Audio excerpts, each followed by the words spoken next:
Саламатсыздарбы, урматтуу телекөрүүчүлөр. Биз адаттагыдай эле илим жана турмуш теле берүүбүздүн кезектеги санын сиздерге тартуулайбыз.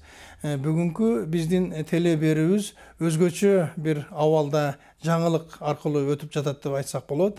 Себеби биз Англиядабыз. Англиянын борбору Лондон шаарынан ушул теле берүүбүздү сиздерге тартууламакчыбыз. Лондондо биз Кыргызстандын элчилигинин имаратынын ичинде отурабыз. Менин бүгүнкү маектешим атактуу окумуштуу кыздарыбыздын бири, физика, математика илимдеринин доктору, профессор, убагында Кембридж, Оксфорд университеттерин багындырган, бүгүн Батя университетинин профессору, доктор Асель Сартбаева. Саламатсызбы, Асель? Саламатсызбы. Асель, вот скажите нашим телезрителям, как вы оказались в Англии и как вы отважились вообще заниматься, значит, передовой физикой, химией и вообще физикой и химией конденсированных средств? Я решила заниматься физикой еще когда я училась в школе. В Бишкеке, да? В Бишкеке. Я закончила в 94 году. И сразу же в этом же году поступила в Славянский университет на физико-технический факультет. Наверняка учились в какой-то супершколе или школа была такая обычная? С 1 по 10 класс я училась в обычной школе, в Людиновской, школе номер 1. Вот. Но последние 2 года я училась, мне повезло, я училась в частной школе. И практически училась, можно сказать, 1 на 1 с очень хорошими учителями по математике, по физике и по химии. То есть с вами занимались индивидуально, да? Вот такая возможность была, да? Почти, да. Эта школа называлась АПИС. После окончания АПИСа я поступила в Славянский, и у меня специализация была механика. Я была во 2-м наборе Славянского университета, то есть в самом начале, когда они только организовали университет. К окончанию университета в 99 году я уже точно знала, что я хотела заниматься наукой. И знала, что я хочу поступить в аспирантуру. Я поступила в аспирантуру там же, но я хотела заниматься именно экспериментальными науками. И в Кыргызстане этим заниматься очень тяжело. Да, да, конечно. Поэтому я стала очень активно подавать в Англию, в Америку, в Европу. Проблема была в том, что у меня не было стипендии. То есть меня во многие места приглашали, но я никак не могла поехать. В конце концов, когда я нашла стипендию, я поехала в 2001 году в Кембридж. И там я училась на факультете, который называется Earth Sciences, то есть земельные науки. Там были геологи, минерологи. И у меня моя диссертация была по минералогии. Ну, здесь, наверное, уместно задать такой вопрос.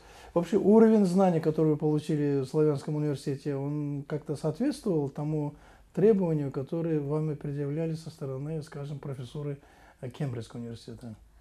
Я думаю, что да. Это очень приятно. В принципе, мне было, в смысле науки, мне было легко. Мне было тяжело, конечно, с языком, потому что, хотя английский у меня был очень хороший, но все равно на лекциях, конечно, надо было терминологию знать там, и так далее. То есть с этим было тяжелее, конечно. Но насчет науки было нормально. Единственное, что, конечно, система образования здесь совсем другая. То есть здесь, когда люди в аспирантуре учатся, дают намного больше свободы. Ну, здесь поподробнее, пожалуйста, да, потому что система другая, она отличается чем? То есть здесь как бы научный руководитель дает тему, и студент как бы сам этой темой занимается. И сам находит пути, как проблему решать там и так далее. Опекать не станет этот профессор? А здесь не опекают абсолютно. Да. И студенты все должны делать сами разговаривают с другими профессорами, находят литературу научную. Если надо эксперимент делать, то они сами собирают установку. Установку сами собирают. Да. То есть мне как бы многое не дали особенно, хотя у меня экспериментальная была диссертация в основном. И многое, чем я занималась, мне самой пришлось собирать установки все, для того, чтобы собирать данные. В этом, я думаю, самая большая разница между тем, как у нас преподается в аспирантуре и здесь. И из-за этого может быть немножко тяжело людям. То есть мне первый год было немножко тяжело из-за этого тоже. Потому что я думала, что мне руководитель будет говорить, что я должна так делать или так. Как мы привыкли в Кыргызстане, скажем, да? Или в других странах Республики Советского Союза бывшего. Да. А мне руководитель вообще как бы ничего такого не говорил. И он как бы от меня ждал, наоборот, результатов. Вот. И когда я уже это поняла, тогда уже, конечно, легче стало.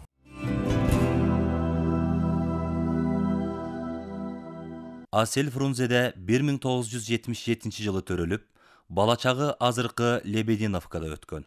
Ошол эле Лебединовка айылында мектеп босогосун аттап, 8 классты ошол жерден аяктап чыгат.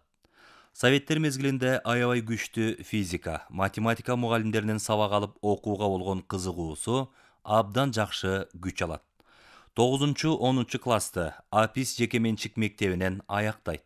Ошол кезде Бишкек шаарында күчтүү мугалимдер тобу түзүлүп, иштей баштаган кезде Асел да алар менен практика жүзүндө аралашып, өзүнө тажрыйба топтогон. Асел өзүнүн тандоосу менен мырзалардын кесиби болгонуна карабай, тандап алып азыркы Кыргыз Славян университетине тапшырат. Асел биринчи экзаменге туш болуп калгандыгына байланыштуу. Ал экзаменден ийгиликтүү өтүп кетет. Асел окуган группасында 16 студент, алардын ичинен 4 кыз, калганын балдар түскөн. Өзү сүйүп тапшырган кесибин бүтүрүп чыгышат. Англис тилин жакшы өздөштүргөндүктөн тилге кызыгуусу артып, жакшы окуп чыгат. Ал тил боюнча сынактарга катышып, көптөгөн диплом, грамоталардын ээси. Университеттин жакшы окуп бүтүп, республикалык олимпиадада биринчиликти багындырып келген. Асел үйдө 2 тууган, өзү жана жалгыз иниси. Атасы Болот Сартбаев кесиби архитектор болуп, көп жылдар бою эмгектенген. Апасы Сартбаева Дамира тарыхчы. Чоң атасы Каратай Сартбаев Кыргыз Республикасынын эмгек сиңирген мугалими, профессор, эл мугалими, көптөгөн китептердин автору. Чоң энеси Мураталиева Акөпү профессор.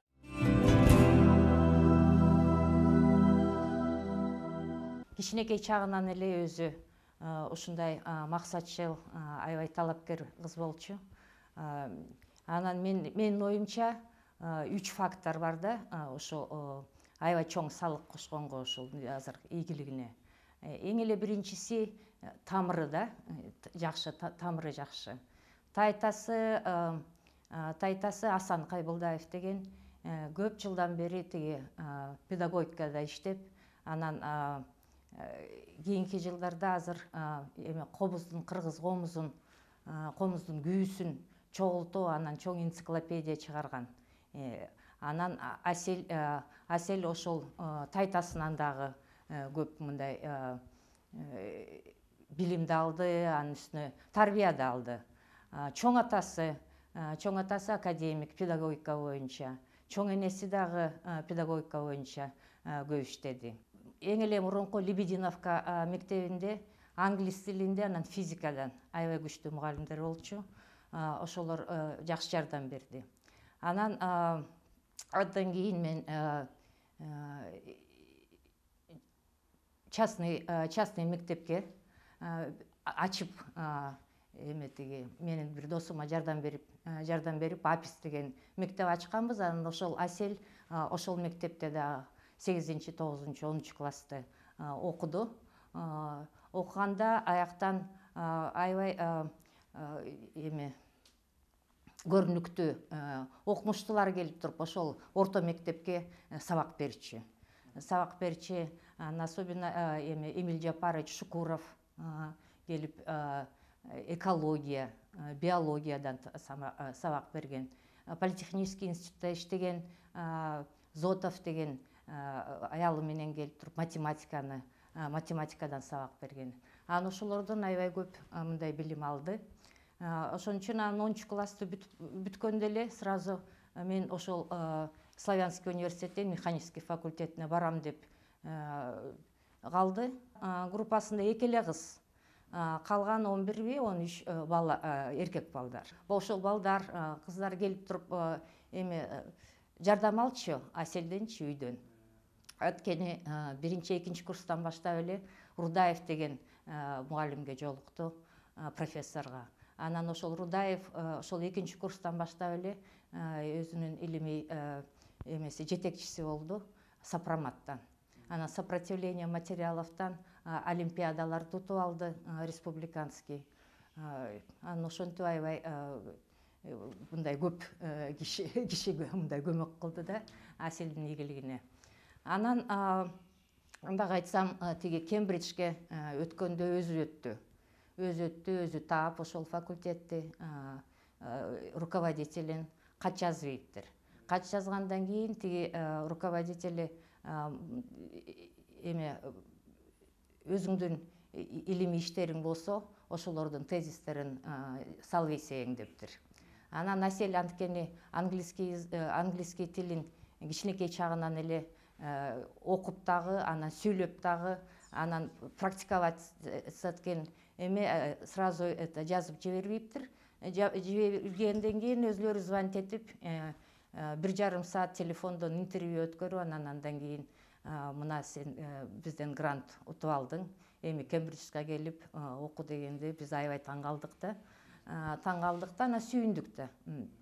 Сүйүндүк анткени өзү кичинекей чагынан бир максат койгон да.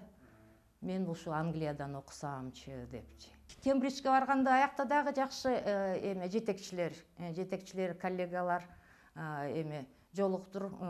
Барып турам мен, аябай сыймыктанам кызыма, анткени жакында Сингапурга барып келдим. Асель менен жолугушайын депчи. Аселди Сингапурский университетке чакырышыптыр лекция окуганы. Анан мам көрүшөлү келип кет дегенинен мен дагы кичине жылуу жерге барып келейин деп кышында барсам жөн эле аябай кызымды сыйлап элдер, студенттер дагы, профессор дагы, окумуштуулар дагы келип жолугуп эметкенин көрдүм өзүм. Ошо 95-96 жылдан баштап эле английский тилди аябай өнүктүрүп кетти Асель. Жардам берди. Ооба, жардам бердим.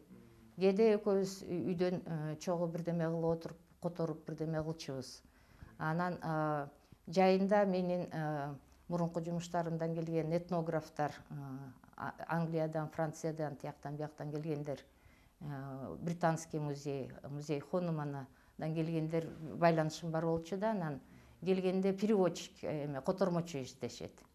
Анан издеп кээде таба албаса, Дамира мага таап бер котормочу дегенде, кызымды жөн эле барып туруп жардам бер десем, аябай тигилер ыраазы болуп, жакшы которду тигүү деп айтышчу.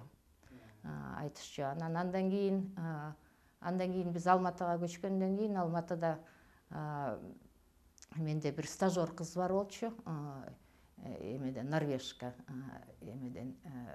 Норвегиядан. Анан ал болсо Оксфордда окуптур. Анан экөө аябай дос болуп,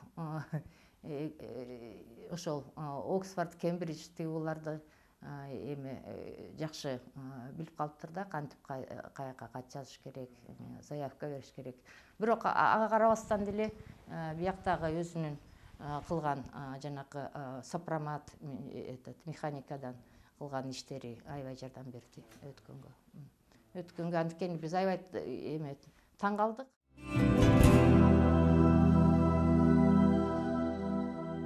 Кийин Асель окуусун бүткөндөн кийин Элчин атындагы Кыргыз-Орус Славян университетинин аспирантурасына тапшырат. Бир убакытта иштеп да жетишет. Ошол эле кезде аспирантурада окуп, бир убакта иштейт. Алматы шаарында англис тилинен котормочу болуп иштеген. Алматыда кокусунан New Scientist журналын көрүп калып, ал жерден Кембридж университетине өзүнүн кесибине ылайыктуу жарыяны окуп калат. Көпкө ойлонбой Асель кат жөнөтөт. Ал жак катты алып, өзү жөнүндө маалыматтарды жиберүүсүн өтүнөт. Асель Бишкек шаарынан телефон аркылуу байланышып, сүйлөшүүлөр жүрөт. Болгон документтерин электрондук почта менен жиберет. 1,5 сааттан кийин Кембридж университетинин профессору Асель менен байланышып, көпкө маектешет. Англис тилинде Асель эркин сүйлөгөнүн билип, 2 жума өткөндөн кийин чечим чыгып, Асель Англияга, Кембридж университетине Кыргызстан боюнча биринчи болуп тапшырып, ошол жакта окуп, Кембридж университетинин студенти болуп, ал жерде 4 жыл окуп, кайра ошол университеттин магистратурасына тапшырат. Асель физикага жакын болгондуктан өзүнүн максатын орундатып, ал боюнча да докторлук диссертациясын жактайт. Ушул убакытта эле Асель көптү билип, практикалардан өтүп, Совет учурунун белгилүү профессору, окумуштуусу Петр Капицадан сабак алган.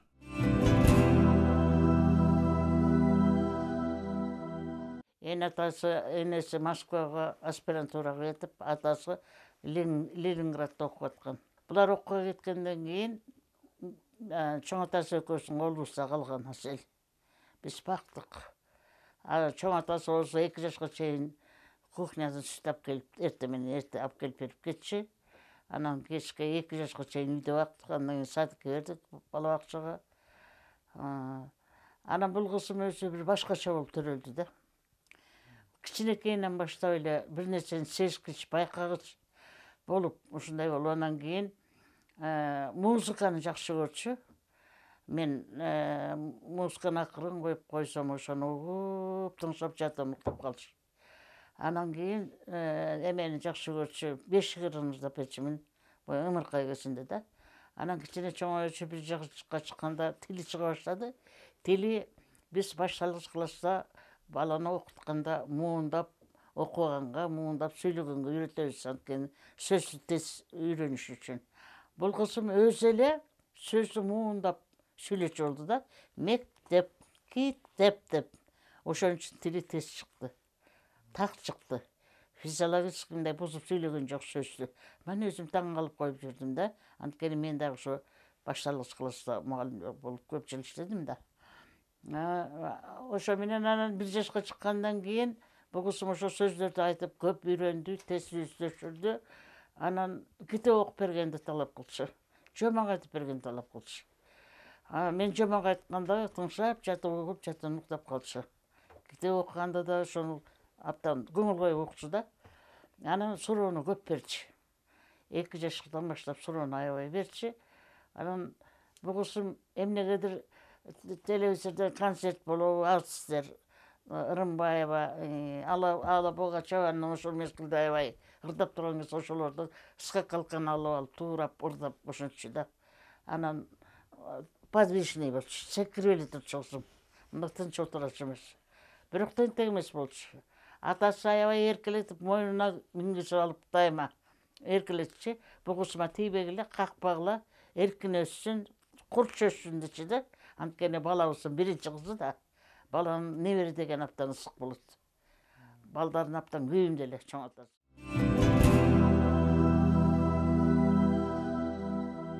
Асел 2002 жылы англичан өзүнүн кесиптешине турмушка чыгат. 2005 жылы Асел жолдошу менен Америка Кошмо Штатына келет. 3 жыл Аризона аттуу университетте эмгектенет. 2007 жылы Англия шаарына кайрадан көчүп келип, профессорлук ишин жактайт. 2010 жылы кыздуу болушат. Азыркы убакта доктор, профессор Асел Сартбаева Малайзияга, Сингапурга лекция окууга чакырып турарын билдирди.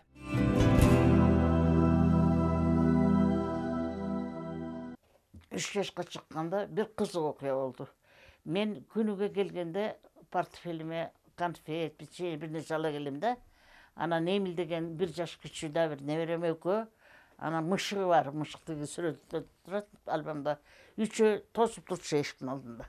Мен киргенде эле сумкама асылат, ичиндегини алып жешет. Анан 3 жашында эштен кирип келсем айтты: "Апа, кайда иштейсиң?" деди. Аселе. Аны мен айттым, кыскартып айттым, "Жемпет иштейм" дедим. Анда мен да чоңойгондо жемпет иштейм апа деди. Айланайын, тилегиң орундасын, чоңоя дегенде дедим. Баягын жеп алып туруп, терезе залга барды. Анан айнектен тесттен чоң түтүн чыккан турбасы көрүнүп турат да. Анан айтты: "Апа, мен мына турбада чоң кыз болом" деди. 3 жашында. Ошо кесипти ойлогонум карабайсыңбы? Анан денем дүрдей түштү дагы, сүйүнүп кеттимби, таң калып кеттим, ушундай реакция болду да. Анан Кудай тилегиңди берсин, кагылайын, айланайын деп өпкүлөп, ошондой эметтим, ыраазычылыгымды билдирип ошенттим. Анан ошо менен кызым эмени сүрөт тартканды жакшы көрөм деп, карандаш алып альбомго сүрөттөрдү чийимилеп эметчи да. Чийчи эле сүрөт тартып атам. А мен көрсөтүп берип койчу мындай тегерек сүйрө кылып деп, колу, буту, көзү эме деп. Анан ошондой кылып тартып көп эмелер сүрөт альбомдор бар эле. Альбом берчимин, карандаш берчимин, балгаш тилин берип койчумун, фигуралар жаса деп. Ошондон анан кийин дагы бир ошо кызым өзгөчөлүгү эшикке чыкканда кошуналардан ким чыкса дагы Birinci çok aparıp salam aytçı. Eğer salam aytpay ketip kalsa артынан нерсе olup тетеқа чейин барчы да. Salam, anan salam aytқандан кейін кайра келчү. Анын ушундай бир өзгөчөлүгү бар эле. Анан богусун тиги эме китеп окуп бергенди, жомок айтып берген жакшы көрчү. Ар бир күн уктарда сөз менен жомок айтырчы. Анан айтчы, апа ушунча жомокту кайдан билесиң деп, кайдан үйрөндүң деп. Китепти көп окуш керек, китептен үйрөндүм дечим эле. Анда кийин мен да китепти көп окуйм деп. Ошентчи. Анан чоң атасынын баскан турганын, кыймыл аракетин туурачы. Анан аптан бугусун өзү мындай сезгич болчу. Кыймыл аракети күчтүү болчу. Анан атасы менен көп сүйлөшчү. Атасы болсо баягы Байчачаки деген журналды алып келип берчү.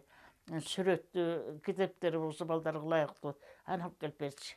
Анан кийин бир китеп Байчачаки деген мектепке даярдоо группасынын алпесин жазган атасы. Анан ошо алпеге Аселди аңгеме кылып да.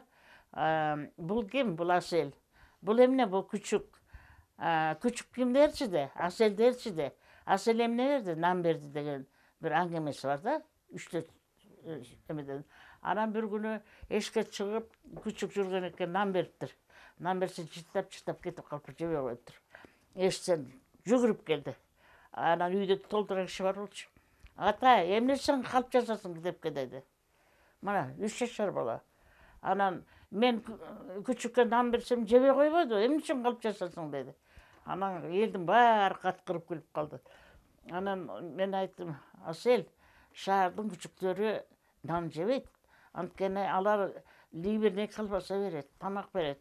Ал эми кыштакка барсаң, ал күчүктөр баарын жейт. Атасы окуса, ада барып жанына отуруп алып китептер аңтарып ошентчү да. Атасы менен аял, чоң атасы менен аял болчу. Буга куш кичинекейинде эмчектегесинде келиним исторический факультетте окучу да, Националдык университетте. 3-4-кө чейин жүрөт. Анан бала эмчегимесе болбойт деп, Аселди салып алып, аны багып аткан кызды салып алып, түшкө тамак келген эмизип туруп кайрап келип таштап коюп кетчү да. Атасы ушунчалык жакшы көрчү, анткени баласынын биринчи кызы болуп атат да, небере деген ысык болот. Ошентип анан сүтүн ташыды. Кечинде келген, жумуштан келгенден кийин пижамасын кийип алып, бир баланы көтөрүп, бир баланы жетелеп, мушугу ээрчип алат. Сен тамагыңды жасай бер деп айланып чыкчы. Анан энетасы баягы окуусун бүтүп келди, иштеп калышты. Өзүнчө квартирага турду. Анан өткөрүп бердим кызды.